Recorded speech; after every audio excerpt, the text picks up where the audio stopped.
Pronto. Então, estamos aqui gravando, né? Boa noite novamente. E vamos lá, vamos começar a conversa, né? Vamos falar, seguindo a sequência da nossa programação sobre Marx, né? Revolução e transformação social, né?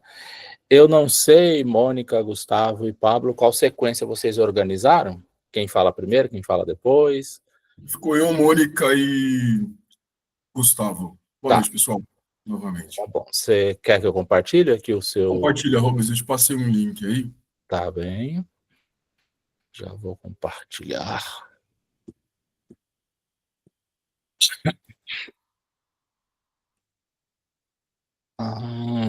Só um minutinho.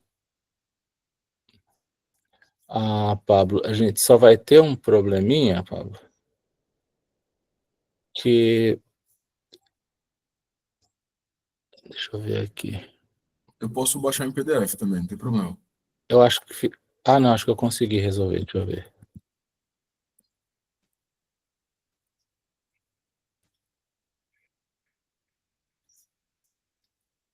O primeiro slide é um que tem a capa do livro, capa preta? Sim. Tá. Então esse eu já resolvi, peraí.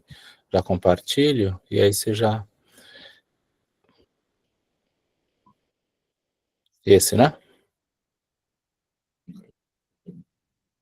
Esse é o Bom, primeiro? isso mesmo. Tá. Bom, eu acabei não participando dos últimos encontros, mas assisti todos eles, né? Então nós começamos os trabalhos do tio Marx com o Robson, que acabou contando um pouco da biografia. O Vinícius veio introduzir o tema de alienação e a Eleni, junto com a Ana, falaram um pouquinho sobre a ideologia. E aí hoje eu vou falar um pouquinho sobre a introdução. Volta e meia, obviamente, eu vou voltar a alguns temas abordados tanto pelo Vinícius quanto pela Ana, mas de uma forma mais sintetizada mesmo. Pode avançar, Rubens. Então, essa é a capa do livro do Jorge Grespan. Ele vai, durante o livro, trabalhar um pouco do contexto histórico e também dos principais conceitos do Marx até a chegada a uma verdadeira revolução, que é o que ele esperava naquele momento. Então, é sempre bom lembrar que, quando eu estiver tratando desse assunto do Marx, a nossa lente ela precisa estar voltada para aquele momento histórico, para que a gente não faça pré-julgamentos fora do que ele conceitou e do que ele viveu e observou, né? Tanto que a principal temática do Marx é o materialismo histórico dialético, que vai observar o momento histórico e como as relações se dão a partir desse momento histórico. Pode passar, Rubens.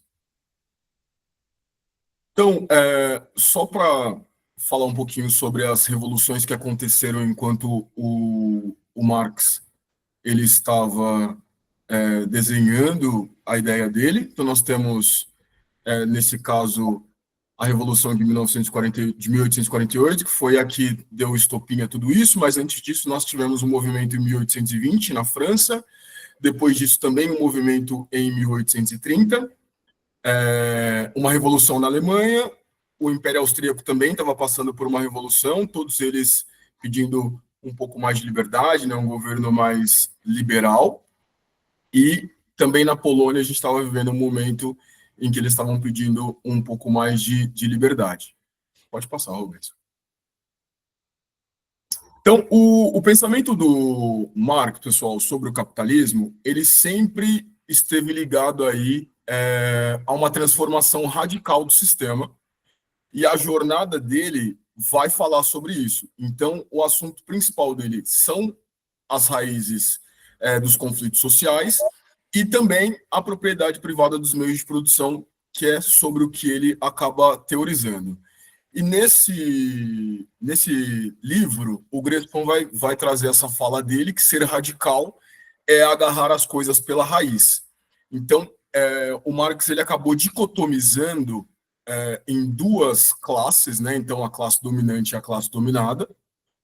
onde a classe dominante ela vai conseguir obter os meios de produção mesmo, e a classe dominada acaba sendo aí acabam sendo os assalariados. E o Marx vai trabalhar com a possibilidade de superar isso durante essa trajetória. Pode passar, Rubens. Então, como eu mencionei, ele definiu aí as duas classes, que é a classe dominante que se apropria dos meios de produção, e a classe dominada, que é aquela que está à margem dos meios de produção. Então, ele não consegue identificar no que ele faz o produto final. Então, ele vai trabalhar, e ele nunca vai conseguir saber como aquilo foi pago, quanto foi pago naquilo, e o Marx acaba determinando isso como uma mazela, né? No meio disso tudo, ele acaba fazendo uma citação que homem livre e escravo, patrício e plebeu, senhor feudal, servo, mestre de corporação e companheiro são, em resumo, os oprimidos e os opressores. Tudo tranquilo até aqui? Alguém quer fazer algum comentário? Rubens? Tranquilo? Boa. Então, para o Marx, o que é o motor dessas classes sociais e dessas lutas de classes sociais? Ele entende que se o poder ele está na mão de uma dessas classes, ou seja, na classe dominante, a classe dominada acaba não tendo muita escolha a não ser jogar esse jogo, que é o jogo de servir aquela classe que os domina. Tá? Então, ele vai dizer que nenhuma conciliação política pode eliminar definitivamente essa dicotomia. Então, não há um acordo político, não há um diálogo dentro da política que faça com que essas duas classes estejam em harmonia, inclusive porque uma acaba dominando sempre a outra. Por favor, Rubens. O Marx também acabou enxergando que o Estado dentro desse jogo, o Estado não é neutro. Por mais que o Estado como uma categoria que deveria preservar os direitos, né? E aí a gente está falando juridicamente mesmo, ele acabou entendendo que o Estado vai trabalhar nesse momento não para a classe dominada, mas sim para a classe dominante, uma vez que a classe dominante ela consegue dividir o que ela tem, né? E deixando a classe dominada à margem. Então ele vai dizer que a verdadeira revolução social significa ir além da política e visa a redistribuição completa da posse dos meios de produção, marcando a transição de uma época para outra. Então a gente só consegue transitar de um lugar para o outro quando a gente acaba com esse espaço em que a classe dominante acaba usando o Estado e os aparelhos do Estado em benefício próprio. Diante disso, ele vai citar que existe uma correlação direta de forças. Então, dentro desses dois grupos sociais, não é que não existiam mais grupos sociais naquele momento, mas ele acabou tangenciando esses dois porque eram os dois mais importantes. São os dois que estabelecem essa disputa mesmo. E aí ele vai dizer, novamente, que as descendências disso tudo, quem descende disso são os capitalistas ou os assalariados. Então, quando tudo isso vai se gerando numa proporção maior, só existem duas classes. Aquelas que pagam para você trabalhar e os que vendem a força de trabalho e os que dão a possibilidade para que, se você trabalhe, para que ele pague a sua força de trabalho. Tranquilo até aqui? Pode passar, Roberto, por favor. E ele vai dizer que as forças produtivas e as relações de produção vão funcionar basicamente como ele quer revolucionar isso, né? Então ele quer revolucionar isso como organizando o processo de trabalho para que essa força produtiva ela se transforme o tempo todo, para que ela não fique parada. Porque se ela fica parada, novamente a gente volta para o problema anterior, que é você, na esteira, não enxergar qual é o seu valor dentro desse processo, não estar dentro do processo decisivo e não estar dentro do processo de gestão disso também, que era muito importante para o Marx. Ele vai dizer que as forças produtivas, para que elas aconteçam dentro de uma revolução, ela vai precisar constantemente mudar. E a revolução social, nesse caso, desculpa pelo tamanho, gente, eu coloquei no tamanho máximo, mas me parece que ficou um pouco pequeno os slides aí, né? Ele vai dizer que os entraves desses movimentos, eles vão acontecer a partir dessa revolução, tá? E para as relações de produção, ele vai dizer que os meios de produção, eles são distribuídos ali entre classes, mas que para que isso acabe, as classes também precisam acabar, a gente vai falar um pouquinho sobre isso lá na frente, e que a gente vai conseguir um espaço nas contradições dessas relações entre o capitalista e o oprimido e o opressor, ou o capitalista e o proletariado, nesse caso. Pode passar, Rafael. Gente, fiquem à vontade para tecer comentário. Robson, que é o fofoqueiro aí da biografia do Marx, o Vinícius também, que falou sobre um pouco de alienação. Fiquem à vontade, gente. Parece que eu fico falando aqui, eu fico meio... Será que a galera tá fazendo sentido? Sim? Maravilha. E aí, o que vai acontecer aí?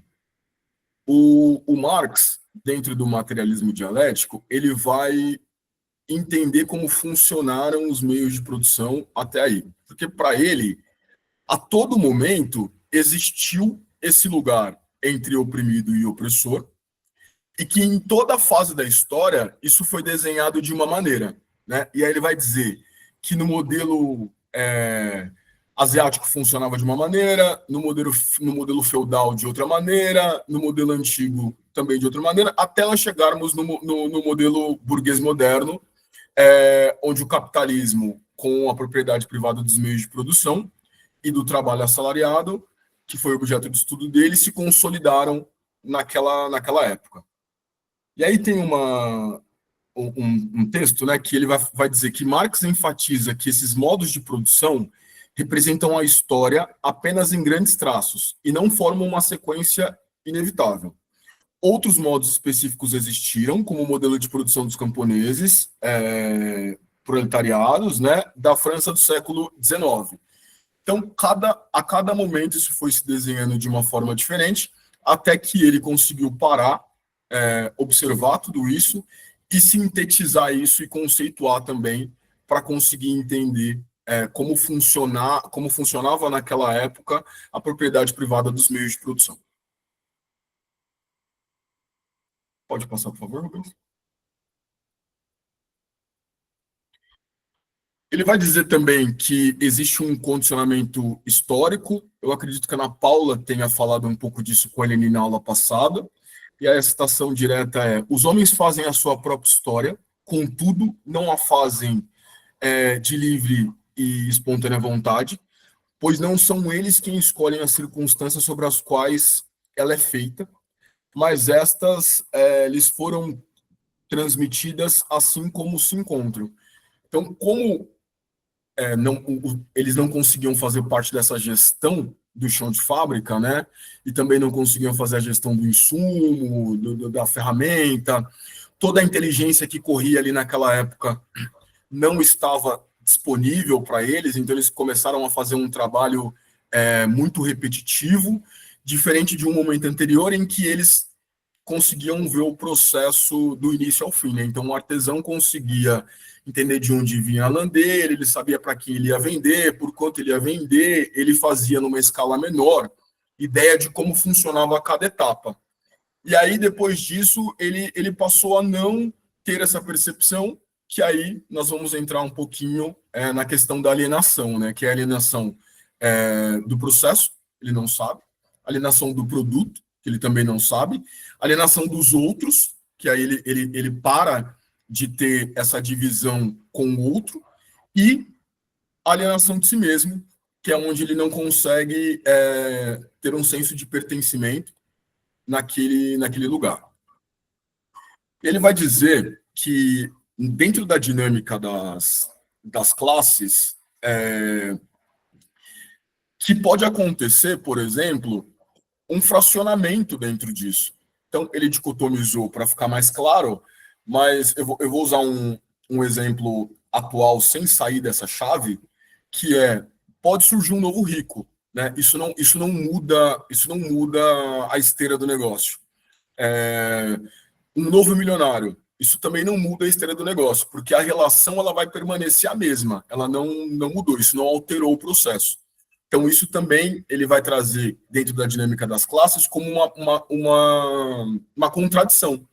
Então, pode acontecer, o capitalismo vai ter muitas contradições, mas essas contradições, elas nunca rompem um sistema como um todo. Elas vão só ressignificando esse sistema. E o indivíduo dentro da sociedade, que os indivíduos eles acabam se tornando mais abstratos, e eles acabam se tornando também privados do conteúdo da vida real. Porque tudo o que acontece naquele lugar diz respeito àquele lugar e não diz respeito ao todo. Não tem uma visão sociológica dentro disso acontecendo. Não dentro da teoria do Marx, mas para as pessoas que estão vivendo aquilo naquele momento. E ele acaba entendendo isso e dizendo que para que a gente saia desse lugar, para que eles saiam desse lugar, as pessoas devem deixar de ser abstratas. Tranquilo até aqui? Pode passar, Rubens. Ele vai falar um pouquinho sobre as crises do capitalismo. Eu vou passar bem rapidinho sobre isso, porque o Gustavo também vai falar. O que é essa crise do capitalismo? É basicamente o que eu acabei de mencionar, que o capitalismo ele vai se retroalimentar, né? Ele nunca vai se destruir. Então, pode acontecer de uma hora ou outra isso deslizar, né, na horizontal ou na vertical, enfim, mas isso não vai acabar com o sistema se o capitalismo continuar existindo. Então, o fim do capitalismo e todo o conceito de deixar de ser alienado, né, e para que você consiga atravessar esse momento consciente de tudo que está acontecendo. Pode passar, Rubens. Boa. Rubens, eu te passei um vídeo. Tu consegue colocar? Sim, só um minutinho.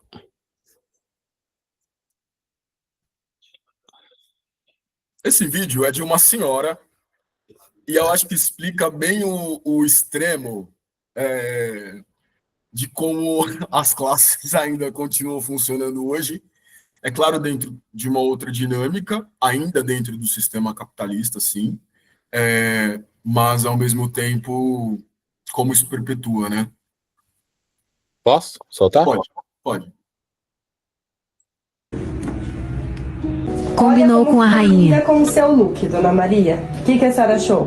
Barato. Barato? Posso separar essa para a senhora? Pode separar. Pode. Birken, 138, mais essa Birken, 25, 149, 138 mil, mais 138, total de 561.265. Esse valor a gente parcela até em 10 vezes sem juros para a senhora. Eu vou pagar à vista.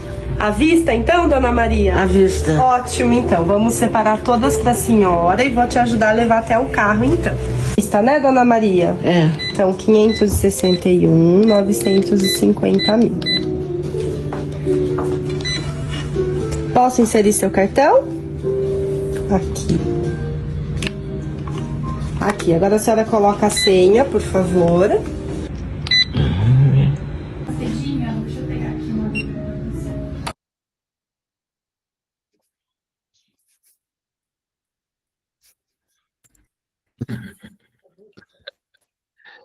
Ai, viu? Essa bolsa que ela está falando é uma Birkin, né? E aí, o que acontece? Essa bolsa, ela não é fabricada no país em que ela é vendida. A União Europeia, ela tem uma regra que se 30% do produto final for finalizado dentro do país, aquele produto pode levar o selo Made in, né? Então, Made in Italy, Made in France, enfim, ele pode levar esse título. que eu queria trazer? Qual a reflexão eu quero trazer? Que essa bolsa ela foi feita dentro de uma fábrica que tem um processo, né, que tem funcionários e que todos eles são proletariados, eles acordam cedo, saem dali, voltam para suas vidas. E dentro de todo esse processo, nada dessa riqueza que foi gerada a partir da produção dessa bolsa fica para quem realmente produziu, né? Nem a inteligência, enfim, nada disso fica com o proletariado. E aí a gente tem uma classe que é a classe dominante, que está fazendo com que a gente tenha o desejo de ter uma bolsa dessa e trabalhar a vida inteira por uma coisa que a gente nunca vai conseguir ter, né? E aí a gente começa a ver como, naquele momento, aí eu vou voltar um pouquinho para o Karl Marx, como as pessoas não sabiam, se elas estivessem produzindo uma bolsa, por exemplo, que no processo final a bolsa custa esse valor. Ela não sabia de onde veio o couro, ela não sabe, na essência, como aquilo é produzido. Alguém quer ter algum comentário? Cara, esses dias eu comprei uma bolsa dessa pra minha esposa, 25 de março ali, não sabia que foi isso. Eu tô feliz de nem saber o que é essa bolsa. Eu também nem sei o Eu que tô é isso. feliz de Eu vi uma descobrir bolsa, só agora. eu vejo essa bolsa eu vejo um monte dela nos camelô aí, Brasil. O couro é feito de ET, gente. Só pode, mas meio milhão? Meio milhão, velho. Meio milhão? Como sentir-se pobre em um vídeo de 15 segundos. 15 segundos. A pobre da velhinha, tadinha, tá só a capa da rabeta. Vou pagar à vista mesmo.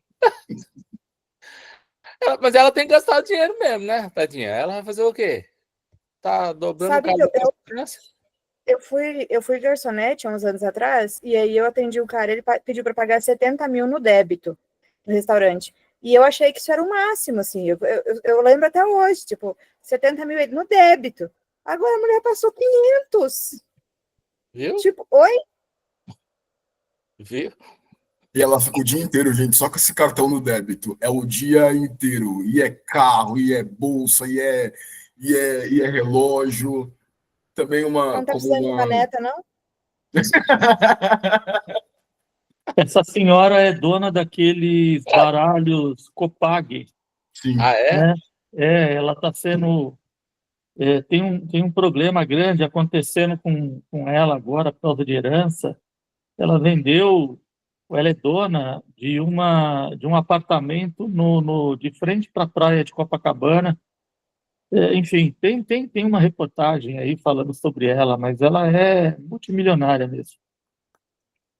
Mas como o referencial de valores é maluco, né? Sim, é bem Então, maluco. ô, Assim. Rubens, eu já tava achando muito ela comprar, tipo, 3, 4 bolsas, achando que era só reais, tipo assim, 145, 125. Eu tava pensando, mas pra que tanta bolsa igual e tal? Aí, de repente, 1.000 e pouco, coloca que estão de zero. Oi? Gente, ela saiu com um imóvel debaixo do braço. Foi. Um apartamento de classe média debaixo do braço. Carregando ainda assim. Eu pago a vida, não precisa parcelar, não. E a vendedora rindo, à toa. Saiu com um apartamento em Indaiatuba, que em Varginha é a metade da cidade já.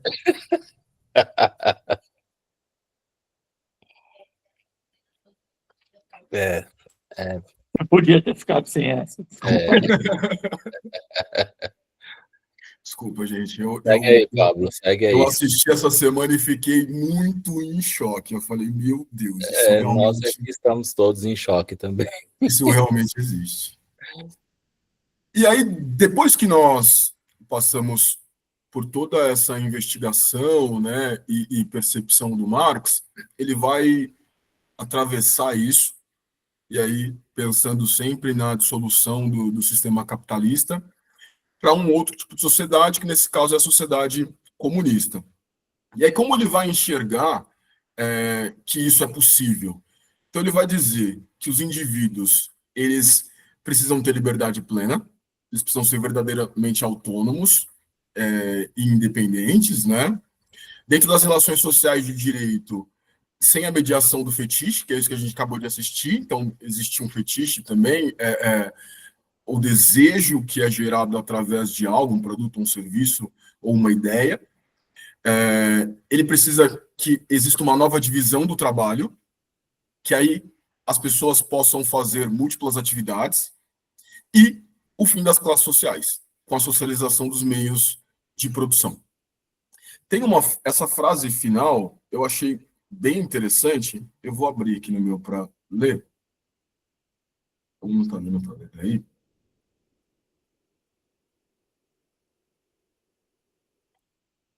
Eu fiquei pensando como é que seria isso, né?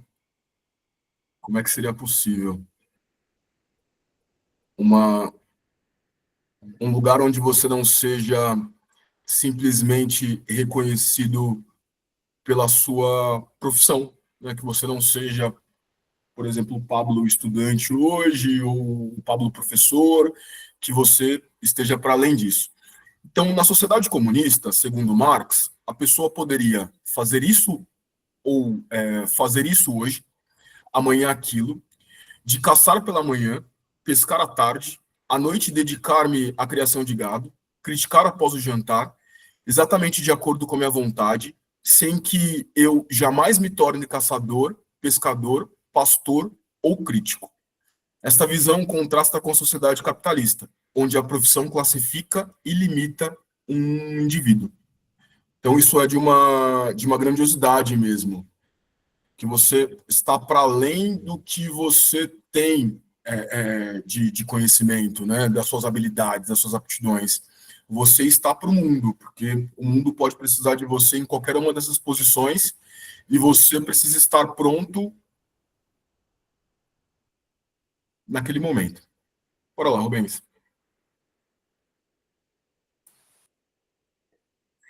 E aí ele vai dizer que o comunismo... Acho que o Carlos quer falar, né? Só fica à vontade. comentário, Pablo, a partir dessa fala aí, também está relacionado com a especialização, né? Que a gente passa, ou a gente é condicionado a entender muito de uma pequena coisa, ou pouquíssimas coisas, né? Assim como uma linha de produção, só vou saber apertar um parafuso, mas não vou ter aquela dimensão do todo, do produto final, etc. Então, essa frase que você leu reflete, para além da profissão, a especialização, né?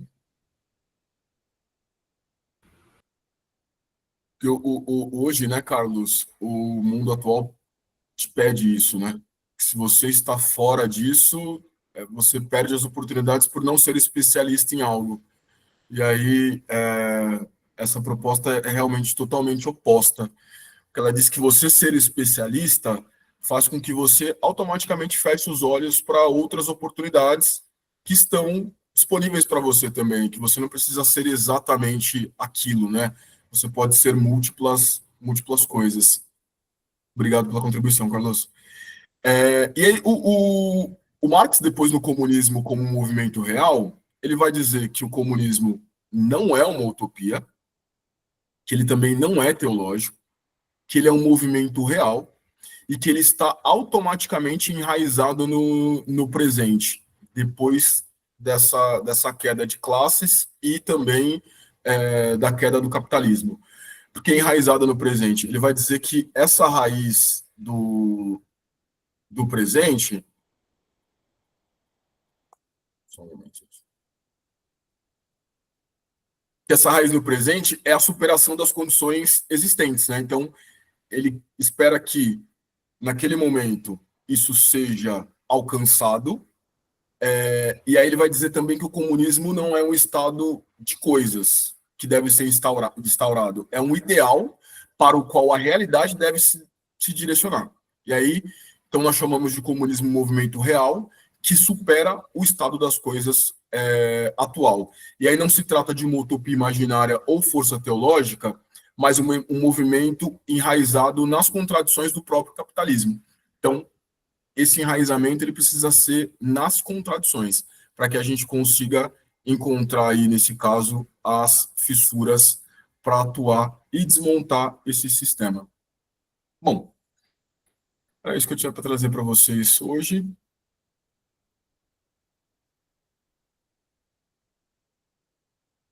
Comentários, Rubens? Comentários, meu povo. Muito bom. Acho que seria legal se alguém quiser comentar o que fica, né, dessa primeira parte da discussão, né? O que fica para nós, né? Até para a gente tentar sintetizar aqui a apresentação do Pablo, né? Um minutinho. Se alguém quiser comentar.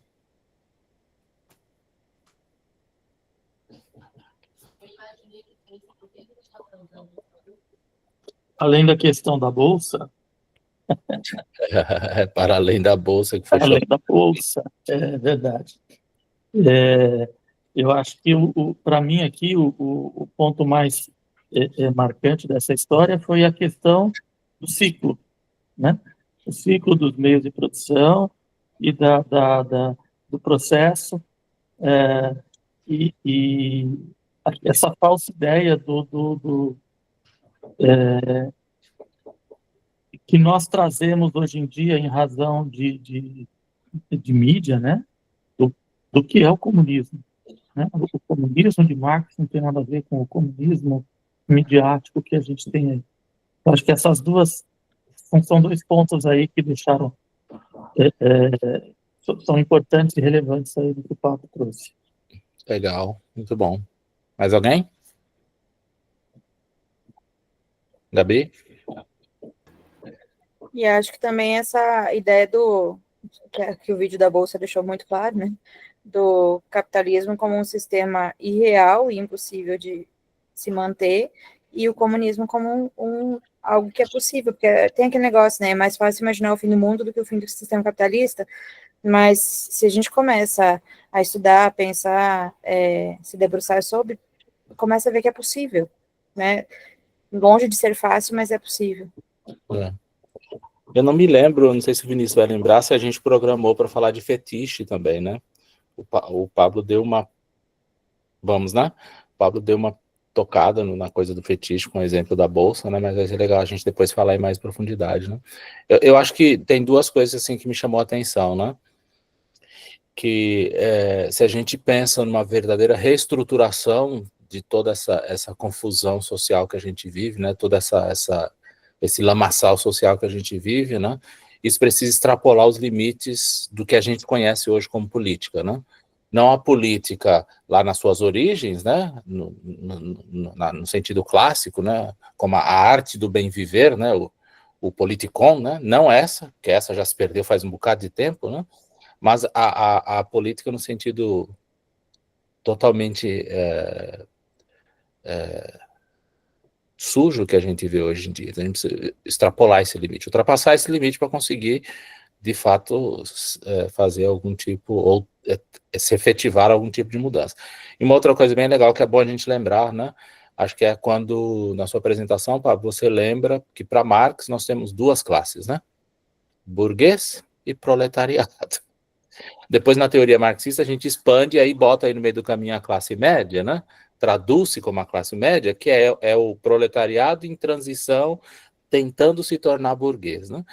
Mas aí essa coisa de classe A, B, C, D, E, F, G, H, I, J, isso tudo é falácia, né?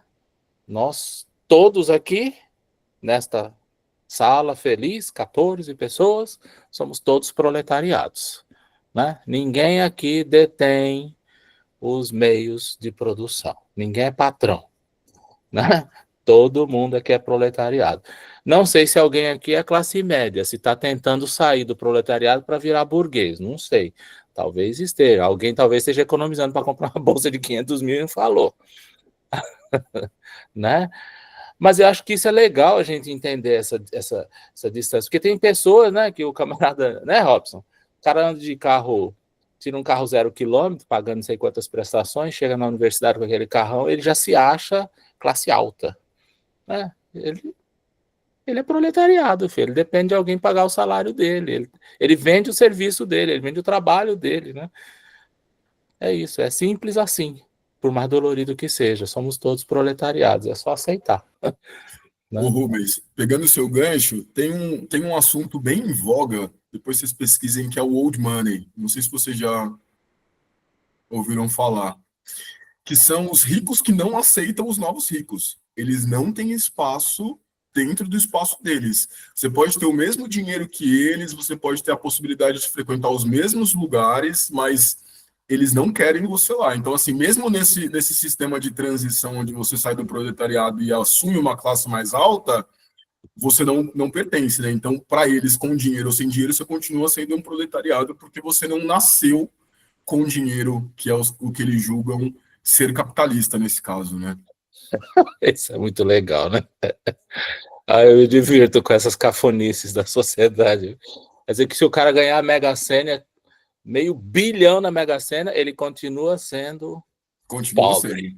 Continua sendo pobre. O povo não vai aceitar. Porque, na verdade, né, gente? Vamos falar a verdade, né? Uma pessoa que é proletariado ganha um prêmio desse na Mega Sena, ele vira uma Lady Kate, né? Vamos bater a real, né? Ele vira uma Lady Kate, né? Não sabe nem o que fazer com esse dinheiro, sabe nem como gastar esse dinheiro, né? Assim, essas desigualdades, essas loucuras na sociedade é cômico. Tem que ser cômico, né, Robson? Senão a gente enlouquece, né? De tão trágico que é. Expressão, né, também que falam que continua é o rico com a alma de pobre, né? Mas é isso aí. Isso aí tá o engodo do capitalismo, né? Ou desse nosso sistema neoliberal, que é dar para a gente essa ideia de experimentar ou, no mínimo, almejar. Quando a gente olha para aquela bolsa de mais de R$500 milhão, daria uns 300 mil dólares, né? Subindo para mais de R$500 milhão, você fala, poxa, olha, essa ideia eu posso aspirar, ainda que não... Eu posso admirar, né? Ainda que de longe, de poder um dia chegar ali.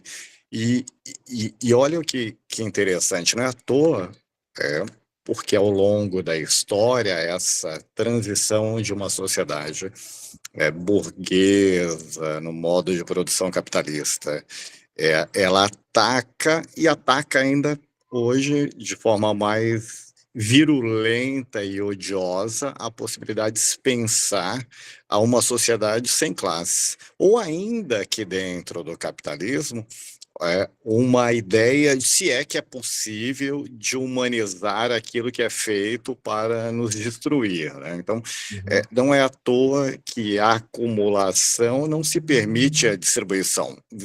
Vejamos no Brasil o que é atacado, e como são atacadas as políticas de cotas, Bolsa Família, reserva por reparação histórica nas universidades. É algo que ainda não se percebe, como o Pablo disse, não se permite, né? Ainda que se acessa, você não é igual. Não é à toa a faixa de Gaza vista por Trump como um novo resort à custa, né, e no custo violento da morte de milhões de pessoas palestinas. Então, enquanto... E Marx não estava errado, né? Nem um pouco, ele estava convicto de que não existe outra possibilidade de uma vida digna que não seja rompendo na totalidade com esse sistema que, desde aquele roubo que nós vimos lá com o Vinícius, na ideia do estamento, da percepção das propriedade privada, que cerca, que eu não posso mais sequer pegar a lenha para me esquentar. Quando ele olha ali, ele fala, esse troço vai dar ruim. E deu, né? Está dando, né? Está dando muito ruim. Vamos lá, Mônica, é contigo, a batuta. Sim. Bom, gente, então boa noite, né? Então eu vou trazer agora uma reflexão sobre 3 eixos centrais da crítica marxista ao Estado burguês, que seria a Revolução Proletária, a experiência histórica da Comuna de Paris e a concepção de ditadura do proletariado. Bom, lembrando que a minha intenção não é repetir fórmulas prontas, nem reencenar nostalgias revolucionárias, mas reatualizar o pensamento de Marx à luz de Leandro Conde e em Marx, né, A Vida e Obra, que é a nossa base. E para isso eu busquei autores, então nossas fontes aqui também na nossa apresentação serão autores como Mésaros, Michel Louvi, Ellen Wood, David Arvid e Perry Anderson também. Bom, pode descer, Rubens, por favor. Bom, ao longo aí do nosso diálogo, eu vou tentar parar em cada slide para fazer uma reflexão com vocês, uma pergunta aí, para também poder ouvir, ok? Porque eu tô nova aqui, então também quero ouvir mais do que falar, ok? Então eu vou começar com uma reflexão. No caso, o que a gente pode aprender ou desaprender, na verdade, com Marx hoje, num contexto em que a democracia se torna cada vez mais formalizada, né? O capital mais autorreferente e autoritário, e a desigualdade naturalizada em nome da meritocracia digital. Bom, essa é uma pergunta, na verdade, que a gente vai respondendo ao longo da apresentação. Não sei se vocês querem abrir espaço para tentar responder ela agora, mas ao longo, né, do nosso diálogo, a gente vai conseguir também entender um pouco melhor ela. Porque a Ellen Wood, lá no final, eu vou dar uma referência dela e ela vai conseguir complementar um pouco pra gente com uma resposta um tanto válida para essa pergunta. Bom, então, comecemos por onde Marx começou, né? O Estado não é neutro. Ao contrário da ideologia liberal, que o apresenta como árbitro entre os interesses, né? Marx revela, então, que ele expressa em sua forma e conteúdo a dominação de classes. E aí entra a Ellen Wood, com a democracia do capitalismo, reforçando essa leitura ao mostrar a separação entre economia e política, típica do liberalismo, é uma construção histórica específica do...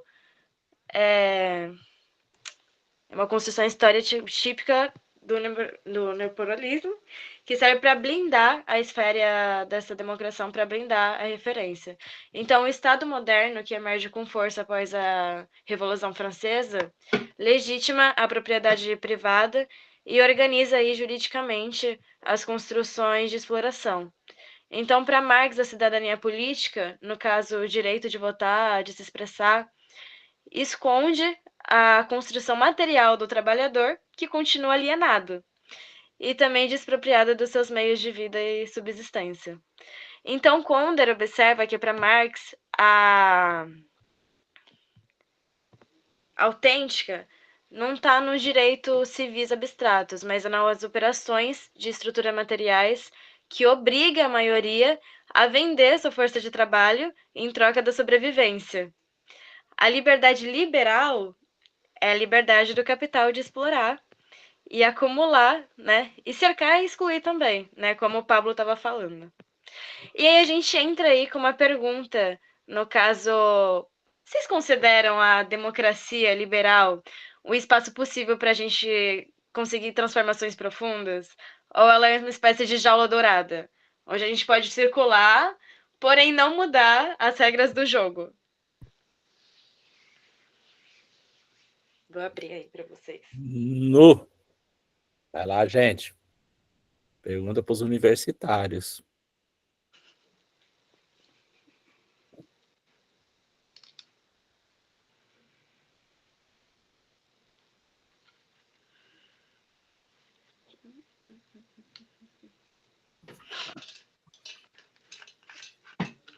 E aí, quem se arrisca?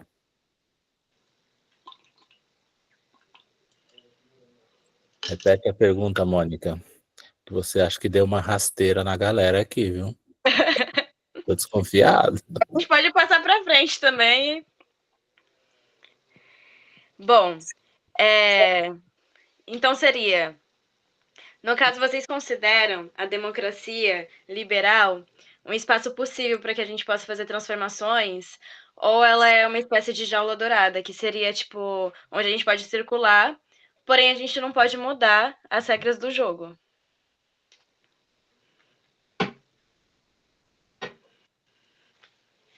Mônica, deixa eu fazer uma parte dentro do que você está falando. Existe dentro do nosso imaginário popular, dentro daquilo que as pessoas aprendem no nosso cotidiano, uma mistura de conceitos, aonde você mistura democracia com capitalismo, né? Talvez porque grande parte dos países capitalistas sejam democratas ou vice-versa, a gente tem uma associação de que a democracia e o capitalismo são coisas, são a mesma coisa, e não são. Então, tanto que Marx coloca nesse texto dele, né, lá no Manifesto Comunista, ele aborda essa questão da democracia, né? Então, o Estado não é neutro, com certeza. O Estado define regras e a gente tem que seguir regras, aonde eu diria que o Estado, dentro da lógica de Marx, né, aonde os capitalistas eles têm como competidor o outro capitalista, então você tem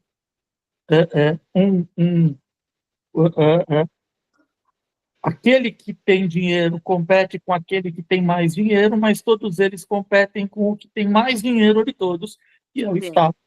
Então, de uma certa forma, os capitalistas eles são massa de manobra do Estado, que é o capitalista mor, né? E a gente tem ali os proletariados, né? Os pequenininhos sendo manipulados pelos capitalistas numa cadeia hierárquica de poder. Essa é minha leitura. Nossa, perfeito. Você praticamente deu toda a minha apresentação. Falou tudo já. Eu ia falar muito disso também, vou falar, né? Muito disso também na ditadura, né, do proletariado. Fala muito bem sobre isso. Gabi? Obrigada. Só complementando também, aproveitando o gancho do Becker, essa questão até do poder é algo que não é realmente, eles liberam. Então, mesmo ocorrendo certas mudanças, algumas transformações ali de direitos, algo do tipo, é sempre algo muito bem pensado, justamente para não ter essa perda de poder, né? Então, vamos liberar tal bolsa, ok, vamos liberar, mas você vê que de alguma forma está amarrado ali para que de fato o poder ainda esteja dentro ali da classe dominante, que tenha um benefício próprio, que é sempre pensado com aquela segunda intenção, né? É sempre o mínimo, né? O mínimo que a gente já acha um absurdo, nossa. É verdade. Pode passar, Rubem, por favor. Obrigada, Gabi. Bom, e aí a gente passa aqui para o nosso próximo slide, que é a Revolução Proletária. Que em Marx não é um golpe de força, né? Mas uma virada de estrutura.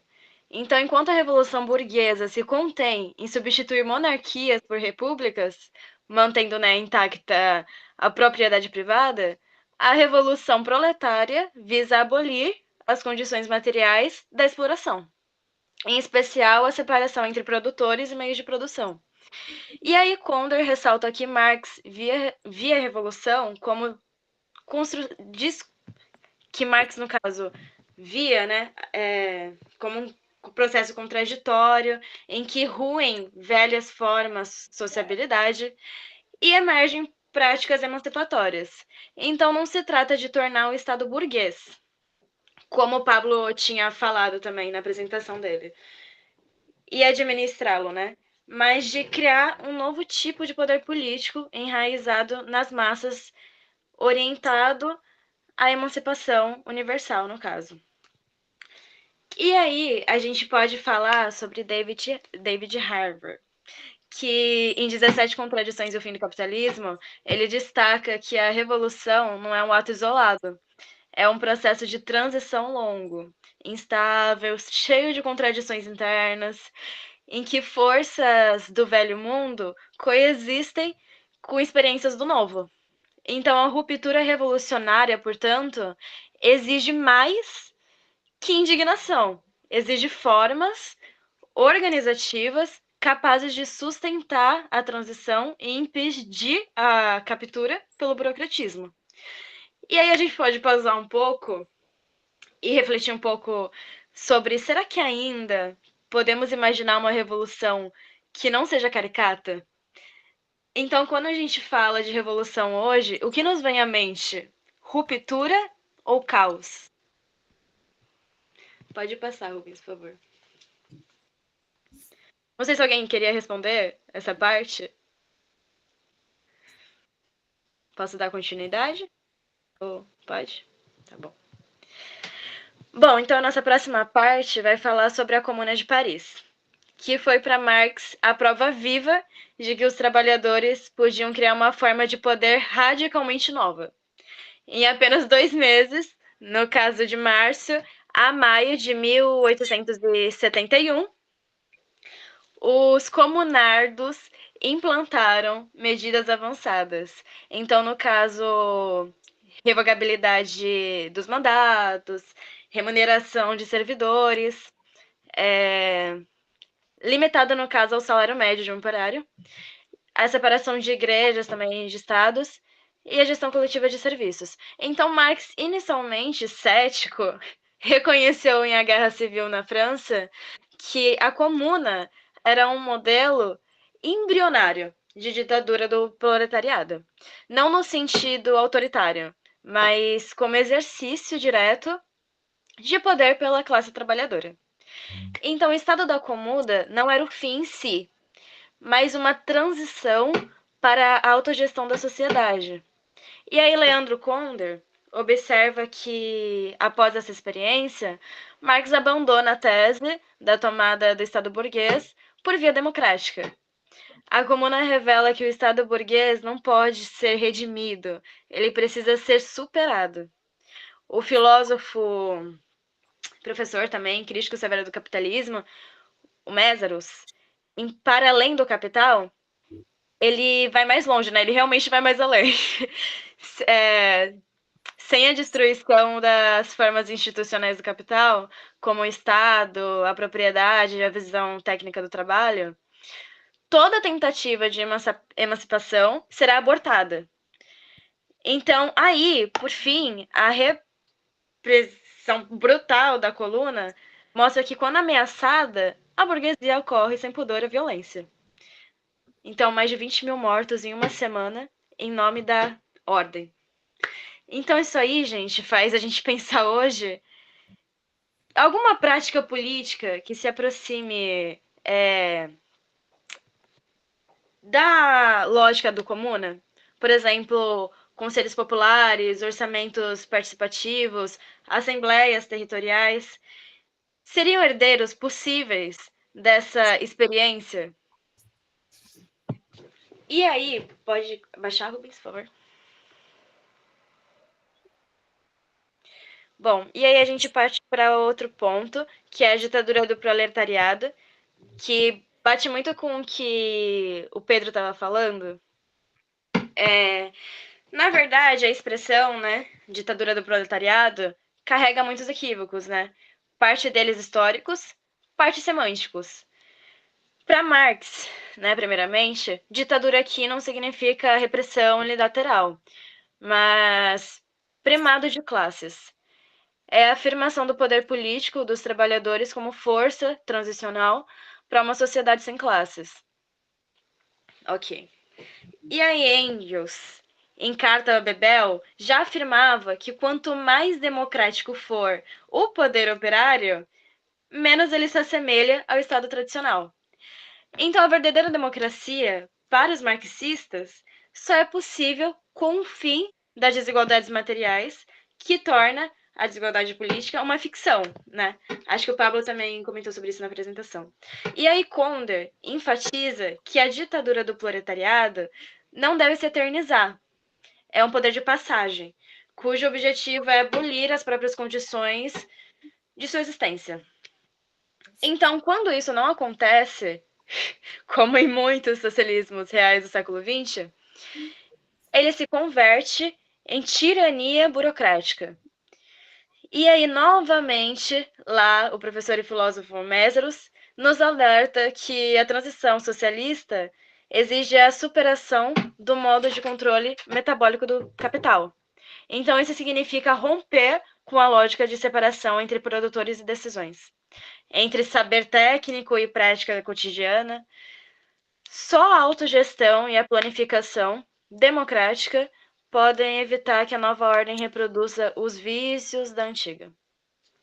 Então, pensando nas críticas de Marx ao Estado burguês, algum Estado socialista do século XXI chegou perto da ideia original da ditadura do proletariado? Ou vocês acham que todos acabaram presos à lógica do poder pelo poder? Bom, talvez essa pergunta seja bem delicada, mas é com certeza uma resposta que eu queria ouvir de vocês. Então, eu vou deixar aberto para caso vocês queiram responder.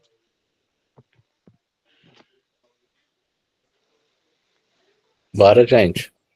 Olha, eu me arrisco aqui a olhar para a América Latina, e não estadunidense, né, mas para as nossas Américas, e pensar nessa tentativa que é exitosa, ainda hoje, com todas as críticas e embargos, do caso e de toda a Revolução Cubana a partir do fim da década de 50 do último século, né, do século XX. Então, creio que a experiência cubana, ainda com todos os problemas de embargo que se tenha hoje, há uma ilha que está a cerca de 300 quilômetros da Flórida, com todo o embargo apontado diretamente para eles, essa experiência que a gente pode ver a partir daquilo que se pensou a Revolução, e é uma leitura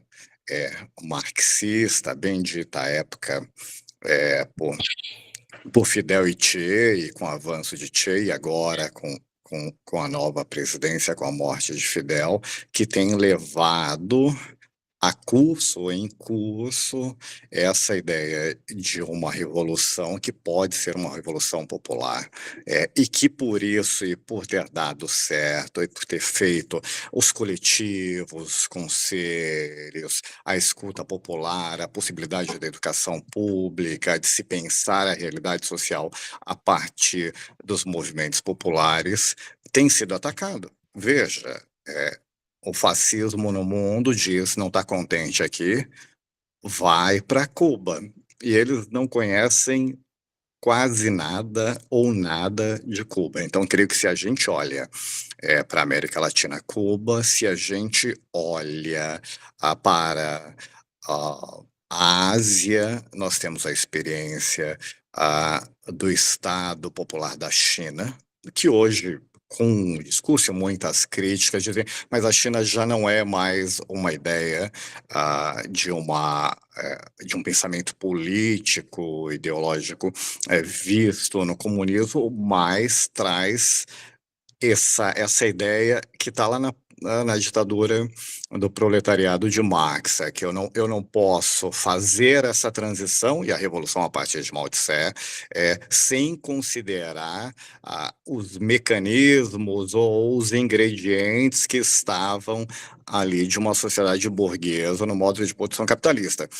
E creio que isso a China tenha feito uma nova leitura a partir da construção desses ingredientes e de jogar com os ingredientes do antigo regime ou dessa sociedade burguesa. Veja o que é a China hoje, com essa ideia de dispensar o sul global. Então, pararem, e todos os movimentos que nós temos em África, que nós podemos olhar aqui para o Brasil com conceitos ainda de pouco avanço, se discute esses remendos dentro de uma democracia liberal, mas que não avança tanto. Mas se a gente olha para a América Latina, Cuba, nós podemos ver um pouco mais com Petro agora na Colômbia, também com o Boric no Chile, e não podemos esquecer ali pertinho, a presidência a presidenta Cláudia Sheinbaum, do México, também fazendo esse embate, esse discurso político, econômico, ideológico com o império, basicamente, com os americanos ou os estadunidenses, né? Americanos não, estadunidenses.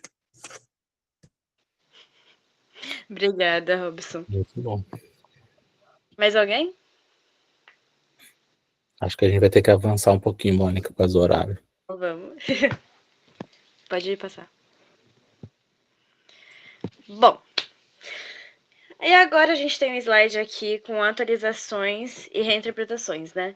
E aí eu dividi essa parte com 4 autores que eu usei como referência. E aí aqui é para a gente poder ter um resumão, né? E conseguir compreender um pouco mais sobre cada citação deles. Então acho que assim ficou um pouco mais organizado. Então aqui a gente pode partir pelo pressuposto de que Marx não deixou um roteiro, mas uma bússola, né? Só que ali existe atualização constante, sem dogmas. E aí Ellen Wood insiste que enquanto a democracia liberal se limita à política, a economia continua sendo uma ditadura da acumulação, né? Então, não basta votar se não podemos decidir sobre o que produzimos, como e para quem, né? E aí essa fala da Ellen consegue responder bastante aquela pergunta que a gente fez lá no começo, que eu fiz, né, no caso, lá no começo, que era sobre o que podemos aprender ou talvez desaprender com Marx hoje, né? Num contexto em que a desigualdade foi naturalizada em nome da meritocracia digital.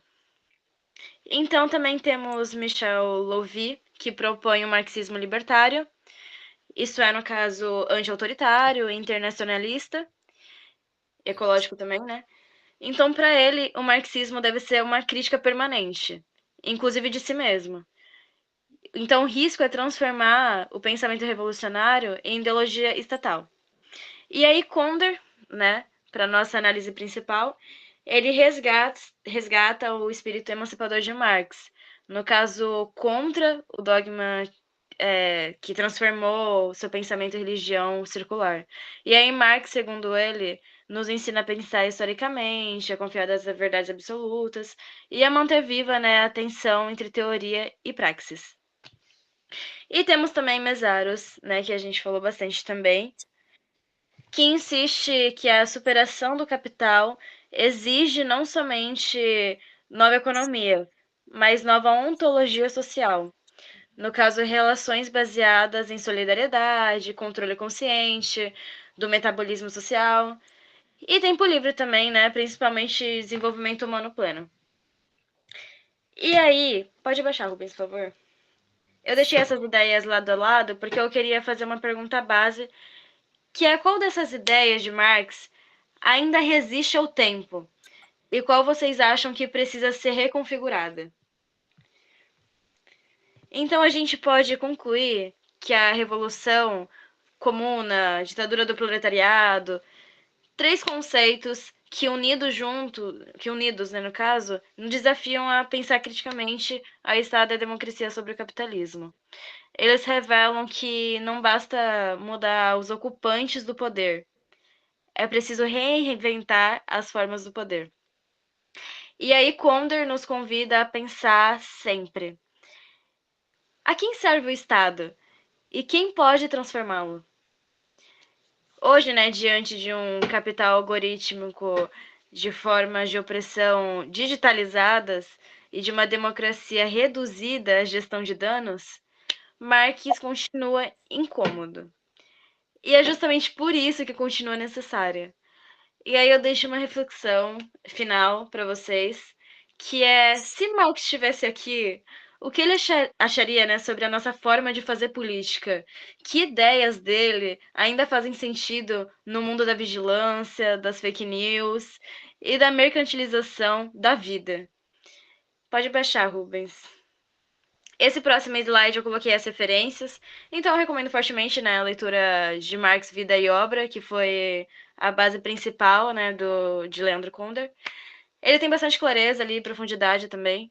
e os autores que mantêm viva também a tensão criadora entre crítica e utopia, né? Como Wood, Maslow e Harvey e Louvi, né? E Anderson também. Então eu encerro aqui, gente. Agradeço muito pela atenção de vocês. Se alguém quiser acrescentar mais alguma coisa também. Vinícius? Eu acho que tinham levantado a mão antes de mim. Ninguém? Acho que não, Vinícius. Acho que é você mesmo. É assim, eu acho que você tinha colocado aqueles 3 pontos, né, antes do último slide das referências. Eu acho que revolução, a graça do Marx é trazer uma visão de revolução que não é baseada em conchavos conscientes e arbitrários, né? Então ele traz a visão de que você tem um movimento histórico que cria tensões, e essas tensões vão dar base para que você possa ter algum tipo de vontade, né, de revolução, né? Que é aquele negócio lá de que os sujeitos fazem a história, mas não da maneira como eles gostariam de fazer, né? Eles fazem sobre condições determinadas. Então, acho que essa é a graça da noção de revolução, que é entender a transformação social a partir das tensões que não existem na vontade das pessoas, mas que existem na realidade que as pessoas vivem, no caso do Marx, na oposição entre que acontece dentro da realidade econômica, principalmente, né? Que aí seria, como o Pablo tinha colocado na apresentação inicial, no direito a gente se encontra e é interpelado para ser cada vez mais livre através do mercado e através dos direitos civis, de poder vender sua força de trabalho, virar PJ, CEO de MEI e tudo mais. Mas, pelo contrário, apesar disso, se perceber em um contexto concreto mesmo de que toda a liberdade que você tem acaba não valendo nada, porque você, enquanto CEO de MEI que faz bolo de pote, não vai conseguir ganhar mais de R$ 2.500, por exemplo.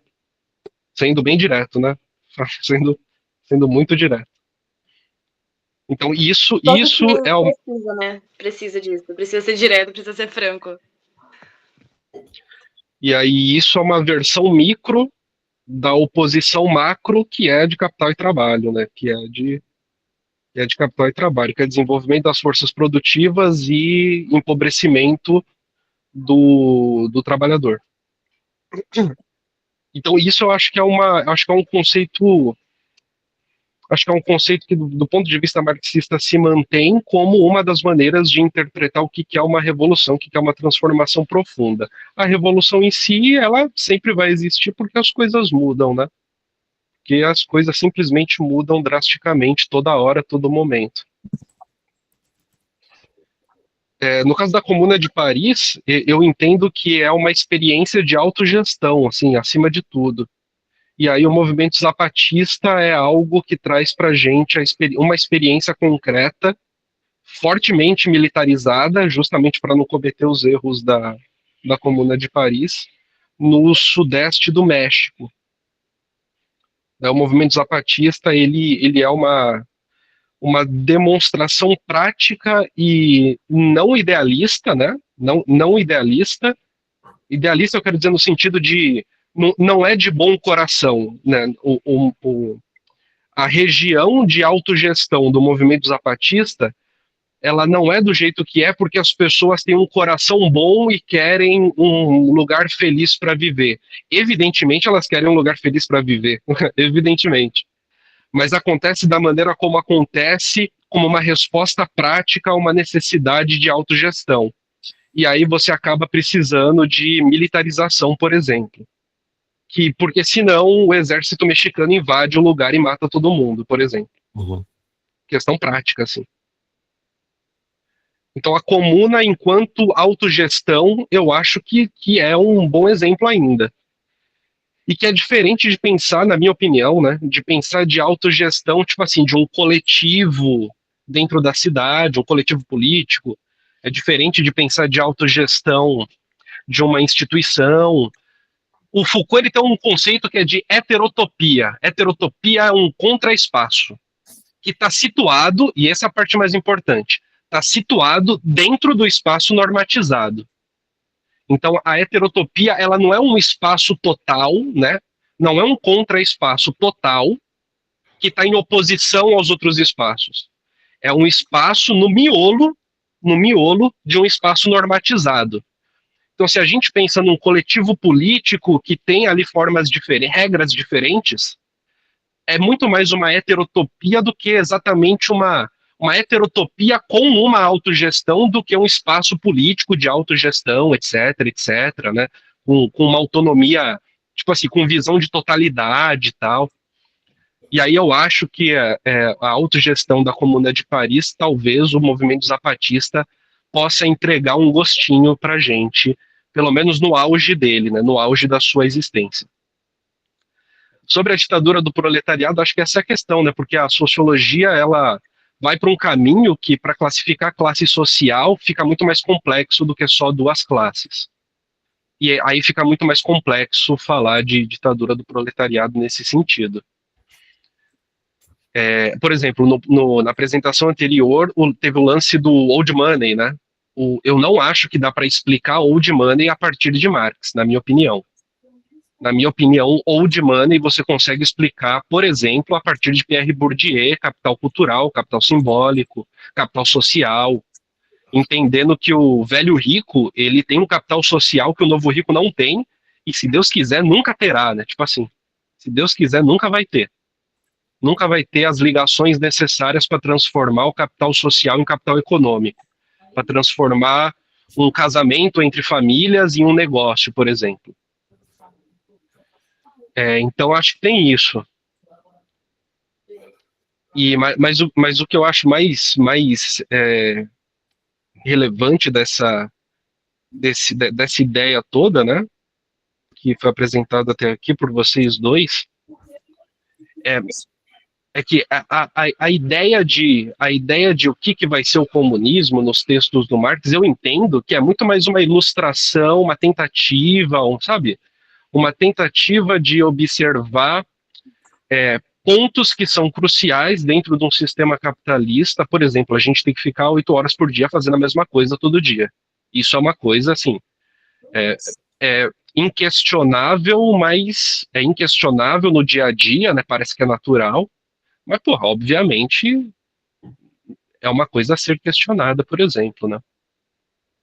Eu acho que tem a ver com pegar essas tensões. Mas eu tenho a impressão de que a construção de uma sociedade no dia seguinte de uma possível revolução, inclusive, eu acho que dá para dizer isso com base no texto do Marx, aí depende de quem faz a revolução, né? Aí é problema de quem faz a revolução. Tipo, a China é a China, por exemplo, o Robson falou da China, a China é a China, né? A China, ela não teve um manual de revolução, né? Cuba é Cuba, Cuba não teve um manual de revolução também, né?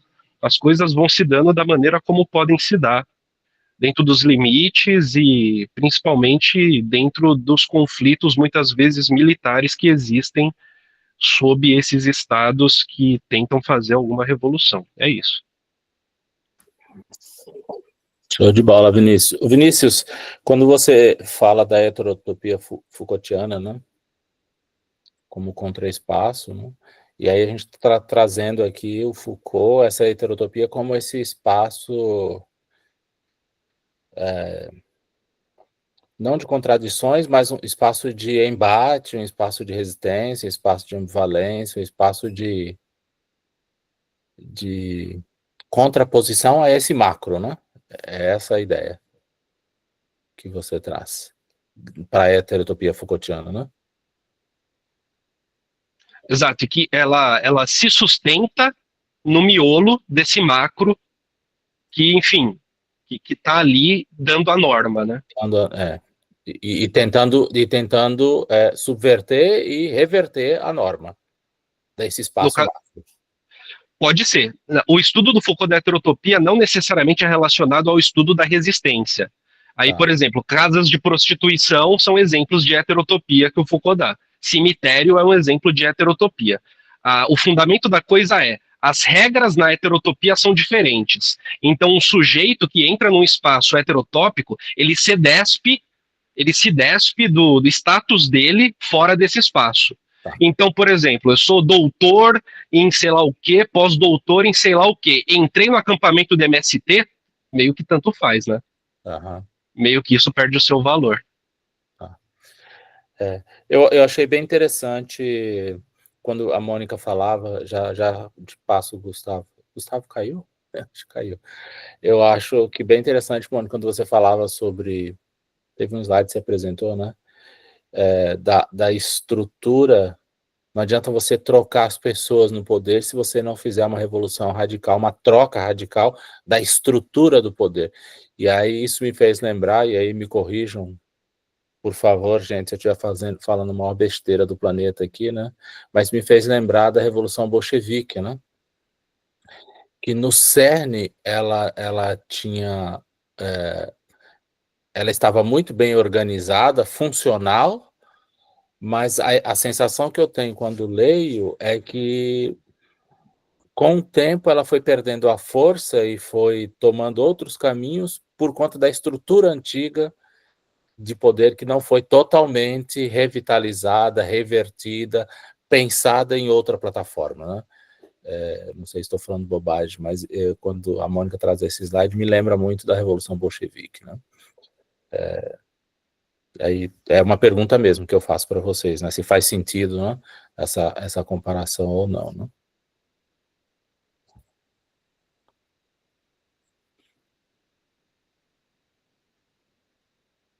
A crítica do Foucault para a Revolução Russa é a manutenção de um governo biopolítico, né? Então, assim, você troca o Estado, você troca a classe, mas a estratégia de poder, que é uma estratégia que carrega ambas as classes, acaba permanecendo. É isso mesmo, então. É isso. Vamos lá, Gustavo, fechar o papo da noite? Muito Vamos bom. lá. Vamos lá. O nível tá alto, né? O nível tá alto. A régua tá bem alto. Não, a régua tá ótima. Espero poder manter isso para vocês. Bom, boa noite, pessoal.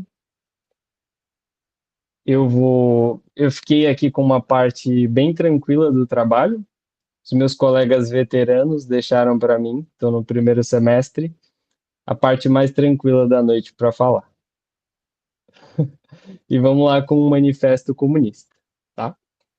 Bem, o Manifesto Comunista, né, do Partido Comunista, foi publicado, né, originalmente em 1848, a pedido da Liga Comunista, né, e redigido por Karl Marx e Friedrich Engels.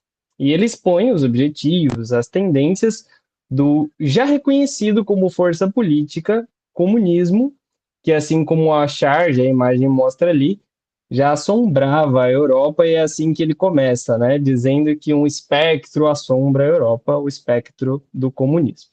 Bem, esse folheto, né, esse documento fundamental, ele apresenta ali a luta histórica entre a burguesia e o proletariado e destaca a transformação social, econômica provocada pela burguesia e a emergência do proletariado como classe revolucionária. Eu achei interessante quando eu li que demonstra meio que um Karl Marx ali não acreditando ali que o negócio ia explodir ali a qualquer momento. Ele é até pressionado, porque ele tinha sido, imagino que vocês saibam, né, a maioria, tinha sido encomendado, né, então, o Manifesto Comunista para ele, e ali já faziam 4 meses da encomenda e nada, até que apertaram ele ali, até que, se eu não me engano, no dia 22 de fevereiro de 1848, surge ali uma revolução, se eu não estou enganado, na França. Se eu tiver, me corrijam, por favor. E aí o Manifesto Comunista, de fato, sai, de fato, acontece. Pode passar, por favor, Rubens, para o próximo. Aliás, passando aqui rapidinho, né, até por conta do tempo, mas não sei se vocês repararam ali na ilustração na charge, eu achei bem interessante, bem rica, tem muita coisa para observar, depois a gente pode até dar uma observada nisso, na caso queiram falar depois sobre isso. Pronto, pode passar de novo, por favor, para o contexto? Então, o contexto histórico, né? Então, ali a Europa estava em transformação na primeira metade do século XIX e foi marcada por profundas transformações sociais, econômicas, políticas, desde a Revolução Industrial, talvez seja o estopim maior ali para o avanço, né, da burguesia, e onde houve a substituição da produção artesanal, né, da manufatura, pela produção em massa feita com máquinas, o aumento da produtividade, a exploração da mão de obra, que são os problemas ali maiores, talvez, que levam a necessidade dessa investida comunista, dessa necessidade de manter-se, porque não havia nem um mínimo, né? Então, mais para frente a gente vai falar ali que talvez não tenha mudado tanto para os dias de hoje, mas os proletários recebem o mínimo para se manterem proletários, e nada mais, né? Então, transformações sociais, uma coisa que Marx e Engels citam diversas vezes durante o Manifesto Comunista, comunista, a migração, né, do campo para a cidade, e algumas tensões e surgimentos de movimentos operários e greves. Bom, continuando. Passou? Tá, isso, perfeito. Estava com um zoom aqui. Lutas de classes. Então, Marx e Engels vão dizer que a história ela é movida pelas lutas de classe, né? Que as lutas de classe, na verdade, são o motor da história. E eles vão citar ali alguns exemplos, como as relações entre senhor e servo, patrício e plebeu, burguês e proletário. Então, essas lutas de classes sempre acontecem ali ao longo da história.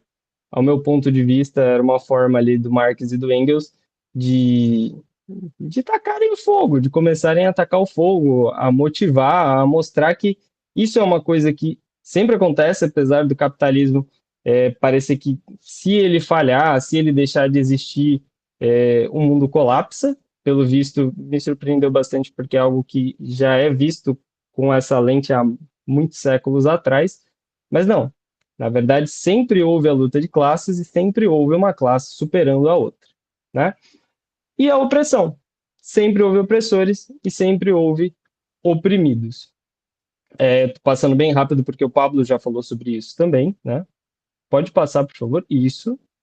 Burgueses e proletários. Então, Marx e Engels vão definir a burguesia como a classe capitalista moderna, né? Proprietária dos meios de produção e que emergiu da sociedade feudal e revolucionou a produção e as relações sociais. Já a gente fala um pouquinho mais sobre isso.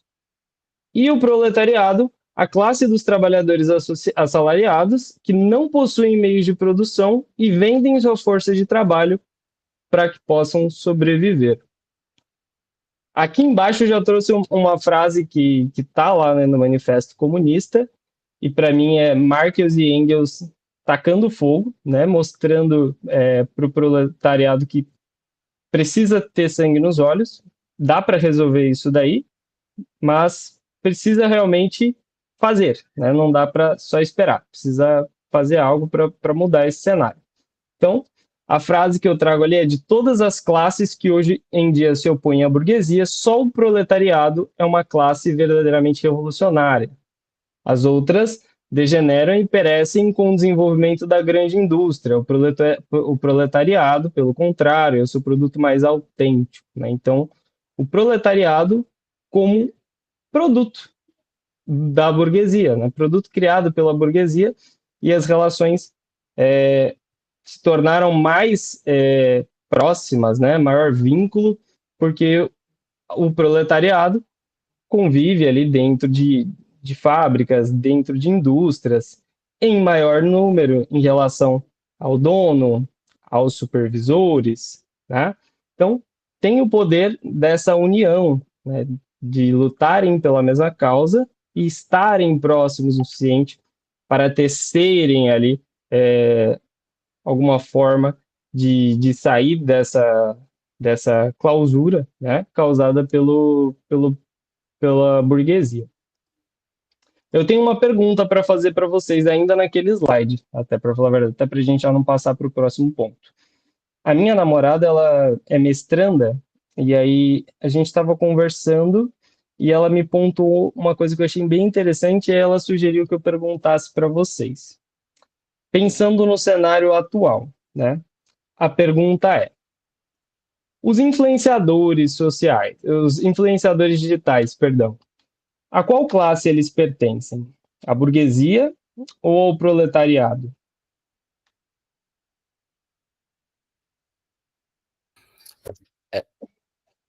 Essa quem vai responder diz costas, que nem seu boneco.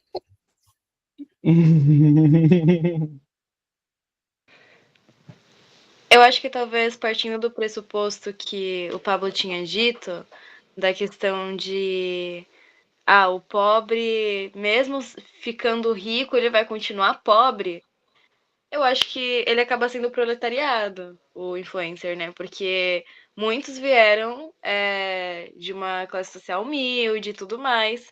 Então, eu acho que não chega a ser ainda tá lá em cima, sabe? Mesmo mostrando estar lá em cima. Não sei, talvez. E outra coisa, eu penso assim, se ele parar de trabalhar, se ele parar de fazer vídeo, se ele parar de usar as redes sociais, ele vai sobreviver de quê?